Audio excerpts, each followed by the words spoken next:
ये वीडियो शुरू करने से पहले मैं आपसे कुछ कहना चाहता हूँ। जब भी मैं आपके लिए कोई ज्ञानवर्धक वीडियो लाता हूँ, गौतम बुद्ध की या किसी भी ऊंचे से ऊंचे इंसान की या किसी भी तरीके से आपको सही ज्ञान देने की कोशिश करता हूँ, तो ये ज्यादातर मैंने देखा है कि कोई भी उस ज्ञान को लेना नहीं चाहता। सभी केवल एक चीज चाहते हैं कि मैं सिर्फ वीर्य, वासना और इन्हीं चीजों पर बोलता रहूं। देखो मेरे भाई, वीर्य, वासना किसी भी वृत्ति से निकलना कोई मोटिवेशन नहीं है, ये सब ज्ञान से ही आता है। अगर आप मेरी ज्ञानवर्धक वीडियो से भागोगे तो आप वो कभी नहीं समझ पाओगे जो मैं तुम्हें सिखाना चाह रहा था। ज्ञान से ही जीवन है। मुसीबत हो, कोई परेशानी हो, किसी भी तरह की वृत्ति हो, कुछ भी हो, या बेहतर जीवन जीना हो, या सक्सेसफुल होना हो, या कुछ भी, हर चीज में ज्ञान आता है। अगर तुम इस ज्ञान से भागोगे तो तुम्हें क्या मिलेगा? मिलेगा सिर्फ एक मोटिवेशन। और मोटिवेशन एक हार्मोन्स है जो ज्यादा समय के लिए रुक नहीं सकता। एक दिन, 2 दिन, बस। यूट्यूब पर इतनी ज्यादा वीडियोस जो वीर्य की बन रही हैं लगातार, वो गलत नहीं बन रही, वो तुम्हारी वजह से ही बन रही है। और मैं आज कह रहा हूं कि वो लोग सही बना रहे हैं, क्योंकि तुम देखना भी वही चाह रहे हो। मैं नहीं कह रहा कि वासना की वीडियो मत देखो, उसके लिए ज्ञान मत समझो। वीर्य की अगर समझना चाहते हो उसे भी समझो, पर निरंतर अगर तुम्हें केवल एक ही चीज के बारे में जानना है तो वो चीज तुम छोड़ नहीं पाओगे, बल्कि उसी चीज के होकर रह जाओगे। जब तक ज्ञान नहीं आएगा तब तक वो सब करोगे जो जानवर वृत्ति में होता है, और जानवर कभी भी ज्ञान लेता नहीं। तो दोनों का कनेक्शन समझ रहे हो? ज्ञान लेना पड़ेगा, तब इस जानवर शरीर से ऊपर उठ पाओगे। अगर तुम पहली कक्षा में ही हो तो लोग तो ABCD सिखाएंगे ही, क्योंकि तुम अभी उससे आगे चले ही नहीं हो। वो केवल वही बनाएंगे जो तुम्हें चाहिए। इस बात को कहने के लिए मैं एक अलग पर्सनल वीडियो बनाता, लेकिन फिर मैंने सोचा कि नहीं, गौतम बुद्ध के इस ज्ञान के साथ मुझे ये बात तुम्हें बतानी है। और वीडियो की एडिटिंग मत देखा करो जहां ज्ञान की बात हो। मैं इस वीडियो में एक क्लिप लगा दूंगा और पूरी क्लिप में मैं गौतम बुद्ध की जो जीवन की प्रेरणादायक, शिक्षादायक एक घटना से वो पूरे ध्यान से आंखें बंद करके गहराई से उसे समझो, जो तुम्हारी बाहर की और भीतरी आंखें खोलेगी। उम्मीद है समझ पाए होंगे। अब चलते हैं गौतम बुद्ध की वो बेहतरीन सीख पर जो वो हमें देना चाहते थे। बुद्ध कहते हैं, मुझ में और तुम में कोई अंतर नहीं है, बस एक छोटा सा फर्क है कि मैं जाग चुका हूँ और तुम अभी सोए हुए हो। परंतु एक बात तुम्हें हमेशा याद रखनी चाहिए कि जितनी क्षमताएं मेरे भीतर थीं जागने की, बिल्कुल उतनी ही क्षमताएं तुम्हारे भीतर भी हैं। यदि आप सच में बुद्ध को जानना चाहते हो तो ये जरूरी नहीं कि आप उनके आगे हाथ जोड़ो। अब यहाँ बात गौतम बुद्ध को मत समझना। जितने भी ऊंचे से ऊंची शख्सियत है, स्वामी विवेकानंद हो या कोई भी, और आप भगवान को भी ले सकते हो, उन सब के सामने हाथ जोड़ने की जरूरत नहीं है।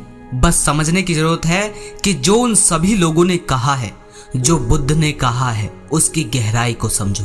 और जो इंसान ऐसा करता है वो उस इंसान से ज्यादा गहराई से उनके जीवन को खुद के जीवन में मिला पाता है, जो दिन रात उनके सामने सिर्फ हाथ जोड़ता है। हाथ जोड़ना इतना मायने नहीं है, हाथ जोड़ना केवल सम्मान देना है। पर सच्चा सम्मान तुम तब करते हो जब तुम उनकी कही गई बातों को गहराई से समझकर अपने जीवन में उतारते हो। ये सच्चा सम्मान करना होता है। अब ये वीडियो किस टॉपिक पर है इसे समझ लो। हम सभी का ये सवाल जरूर होता है कि हम कोई लक्ष्य निर्धारित करते हैं, कोई गोल, और उस लक्ष्य को पाने के लिए हम अपना 100% देते हैं, लेकिन अंत में हम असफल होते हैं। ऐसा क्यों होता है? दूसरा पॉइंट है कि हम नेगेटिव सिचुएशन में पॉजिटिव कैसे रहें। अब इन दोनों पॉइंटों के उत्तर मैं बुद्ध की जीवन की घटनाओं से आपको बताने का प्रयास करूंगा। क्या आप जानते हैं कि हम पूरा जीवन किस जद्दोजहद में लगे रहते हैं? हमारा प्रयास रहता है कि ज्यादा पैसा आ जाए, गाड़ियां हो, एक बड़ा घर हो, जिसे हम एक सक्सेसफुल लाइफ कहते हैं। हमारा पूरा जीवन इस दौड़ में बीत जाता है कि कितना हम ज्यादा से ज्यादा इकट्ठा कर सकें। हम पूरे जीवन संघर्ष करते हैं, फिर भी इतना धन प्राप्त नहीं कर पाते जितना हम चाहते हैं। परंतु बुद्ध को जन्म के साथ ही इतना धन मिला था जितना शायद हम अपनी कल्पना में भी ना सोच सके। परंतु बुद्ध उस सब को छोड़कर वन चले जाते हैं। जो व्यक्ति स्वादिष्ट भोजन खाया करता था वह अब भिक्षा मांगकर खाता है। जो व्यक्ति कभी फूलों पर चलता था वह अब कांटों पर चलता है। हम पूछते हैं हम लाइफ में डिमोटिवेट क्यों हो जाते हैं? हम अपना लक्ष्य निर्धारित करते हैं, उसे अचीव क्यों नहीं कर पाते? मैं आपसे पूछना चाहता हूँ, जब बुद्ध ने अपना सब कुछ छोड़ दिया और जंगल चले गए, वनों में भटके, तो क्या वो वन के दुखद जीवन को, इतना संघर्ष भरे जीवन को देखकर दुखी और हताश नहीं होते होंगे? और आज के जंगल से कई गुना ज्यादा बड़ा जंगल, वो भी घना और खतरनाक जंगल था। जो व्यक्ति, जो पुरुष, जो जवान युवक कभी महलों की छांव में फूलों पर चला करता था, स्वादिष्ट भोजन और बेहतर से बेहतर कपड़े और सब कुछ बेहतर उसके पास हो, और वो जब एकदम से जंगल की जिंदगी जीने लगे तो क्या उसके मन में नहीं आया होगा? क्या वो उदास नहीं होता होगा इस बात को सोचकर कि मैं कहाँ आ गया? क्या वो डिमोटिवेट नहीं हुए होंगे? क्या वो अपने जीवन की उस स्थिति को देखकर हताश या उदास नहीं होते होंगे?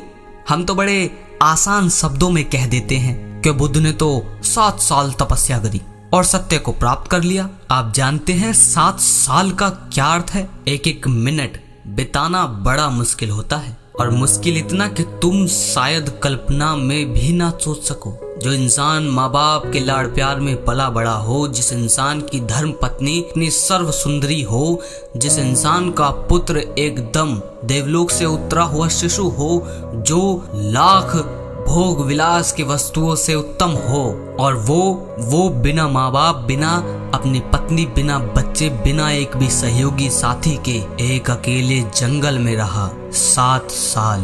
कोई छोटी बात है?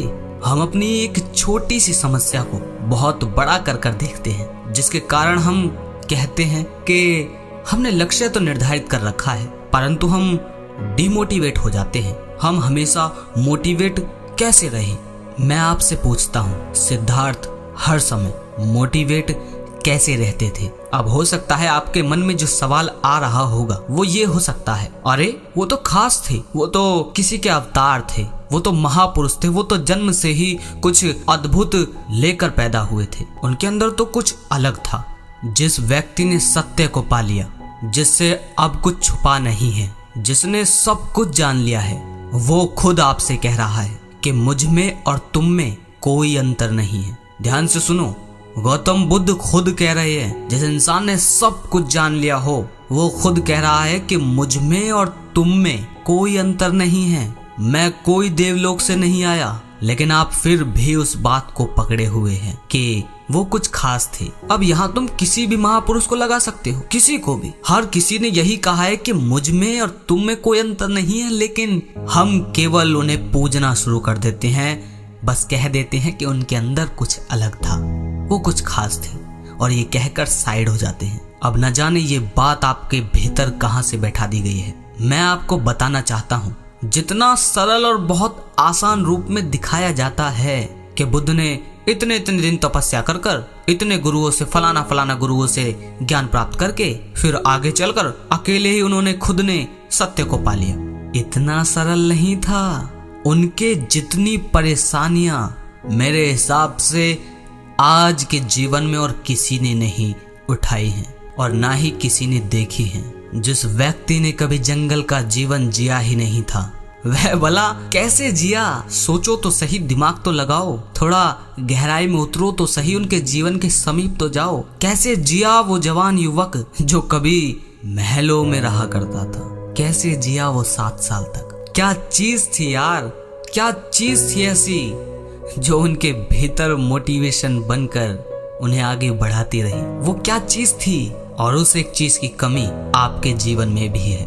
आप कहते हैं कि हम लक्ष्य निर्धारित करते हैं पर उसे पा नहीं पाते। मैं आपको बताना चाहता हूँ कि वो कमी क्या है। जितना आप वीडियोस में या किताबों में सुनते पढ़ते हैं ना महापुरुषों के और बुद्ध के बारे में, वह बुद्ध के जीवन का केवल और केवल कुछ प्रतिशत है।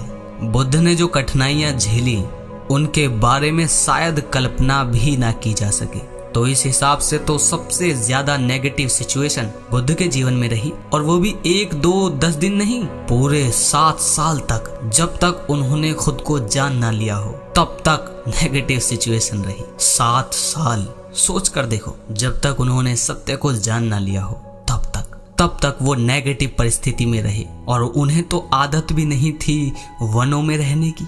आप कहते हैं कि मेरे जीवन में नेगेटिव सिचुएशन है, बुरी परिस्थिति है, मैं उसमें पॉजिटिव कैसे रहूं? मैं आपसे बड़े सरल शब्दों में कहता हूं, आपको पॉजिटिव होने की जरूरत नहीं है। आपको सिर्फ उस शक्ति की आवश्यकता है जो बुद्ध के पीछे कार्य कर रही थी, जो हर सक्सेसफुल इंसान के पीछे भी कार्य करती है। अब सवाल है कि वह शक्ति क्या है? उस शक्ति को मैं 2 हिस्सों में बांटता हूँ। पहला है इच्छा, जिसे हम पहले कदम की तरह देख सकते हैं, और दूसरा है कारण। आपने देखा होगा वन में एक शेर दौड़ता है, उसके दौड़ने के पीछे एक कारण होता है। वह नहीं दौड़ेगा तो उसे उसका शिकार नहीं मिलेगा और उसे भूखा रहना पड़ेगा और वो मर जाएगा। और दूसरी तरफ वन में एक हिरन भी दौड़ता है, उसके पीछे भी एक कारण होता है कि अगर वह नहीं दौड़ेगा तो वह मारा जाएगा, वह शेर का भोजन बन जाएगा। मैं आपसे कहना चाहता हूँ, इच्छा पहला कदम है तो कारण आपको आपकी मंजिल तक पहुंचाने वाली सवारी है। चाहे आपकी मंजिल कितनी भी दूर हो, कितनी भी मुश्किल हो, अगर कारण आपका बड़ा है तो आपको वह आपकी मंजिल तक पहुंचा कर रहेगा। दुनिया में जितने भी सक्सेसफुल इंसान हुए हैं, सबके पीछे एक बड़ा कारण था। आप पढ़िए तो सही, जानिए तो सही कुछ लोगों के जीवन को, आपको समझ आएगा। एक आम इंसान सिद्धार्थ से बुद्ध हो जाता है, इसके पीछे भी एक बड़ा कारण था। उनके भीतर एक ऐसी बेचैनी थी जो सब कुछ होने के बाद भी, करोड़ों अरबों रुपया होने के बाद भी उन्हें खाली महसूस कराती थी, और यही खालीपन उनको बुद्धत्व की तरफ ले गया। मैं आपसे कहना चाहता हूँ, चाहे आपके जीवन में कोई भी लक्ष्य क्यों ना हो, कोई भी, और अगर आप उसे पाना चाहते हैं तो ध्यान रखो उसके पीछे एक बड़ा कारण होना चाहिए। बिना कारण के तो आप पानी भी नहीं पिएंगे, तो भला उस अपने विशाल लक्ष्य को कैसे छूओगे? और सवाल रहा नेगेटिव सिचुएशन में पॉजिटिव रहने का, तो अगर इच्छा है और पहला कदम आपने बढ़ा लिया है और उस लक्ष्य के लिए एक बड़ा कारण भी है, तो मैं आपको गारंटी देता हूँ, कोई भी किसी भी तरह की नेगेटिव सिचुएशन आपका कुछ नहीं बिगाड़ सकती। आपको और ज्यादा नेगेटिव और पॉजिटिव सोचने की जरूरत ही नहीं है। बस आपने इच्छा की और आपने पहला कदम बढ़ाया, और कारण अब आपके पास इतना बड़ा है कि उसे ना करे बिना आप जी ही नहीं सकते। अब आपको उस मंजिल तक पहुंचने से कोई नहीं रोक सकता। अगर खाली इच्छा है तो नेगेटिव सिचुएशन आपका कुछ बिगाड़ सकती है, कुछ क्या बहुत कुछ बिगाड़ सकती है। और अगर बड़ा कारण है ना, तो किसी भी नेगेटिव बुरी परिस्थिति की इतनी औकात नहीं, और जाने अनजाने हम नेगेटिव सिचुएशन को खुद ही पैदा करते हैं। ये बात भी हमें समझ लेनी चाहिए। तो इच्छा पहला कदम है और कारण आपकी सवारी, जो आपको आपकी मंजिल तक लेकर जाएगी। अब चाहे आपकी मंजिल कितनी भी दूर क्यों ना हो, अगर आपकी सवारी विशाल है, अगर आपका कारण बड़ा है, तो आप अपनी मंजिल तक 100% पहुंचेंगे। आशा करता हूं आप इस वीडियो से बहुत कुछ सीखे होंगे और अपने जीवन के अंदर इसे उतारेंगे। अगर आपका कोई भी सवाल हो तो आप मुझसे जरूर पूछिए। मिलता हूं अगली वीडियो में। धन्यवाद।